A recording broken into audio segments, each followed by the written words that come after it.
spiritual Christian ఒకవేళ వారు ఒక ఆత్మ సంబంధమైన వ్యక్తిని చూసినట్లయితే who's talking about praying, అతడు ప్రార్థన గురించి who's మాట్లాడినప్పుడు, talking about witnessing, క్రీస్తు గురించి సాక్షిగా ఉండాలన్న who's విషయం talking about చెప్తున్నప్పుడు, the Bible, దేవుని వాక్యం గురించి మాట్లాడుతున్నప్పుడు, right, who's enthusiastic about his faith. అతని విశ్వాస విషయంలో అతడు చాలా ఆసక్తి కలిగినటువంటి వాడుగా This fellow ఉన్నట్లయితే, looks at him and says, look at this fellow, he thinks he's very spiritual.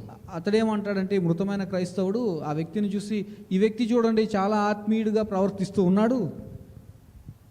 That's because they know they lack what that other Christian has. ఆ ఇతర క్రైస్తవుడు ఏ విధంగా ఆత్మీయంగా ఉన్నాడో అది ఇతనిలో లేదు అన్న విషయాన్ని అతడు So గమనిస్తున్నాడు. they criticize those other Christians. కనుక ఇతర క్రైస్తవుల్ని వారు క్రిటిసైజ్ చేస్తూ You ఉంటారు. know what they'll say? వారు ఏమంటారో తెలుసా? Oh, these people are show-offs. They show off their spirituality. వారు వారి యొక్క ఆత్మీయతను కనబరుచుకోవడానికి, ప్రదర్శించడానికి చూపించేటటువంటి వారు వీళ్ళు I అంటారు. don't show off my spirituality to anybody. నేను నా ఆత్మీయతను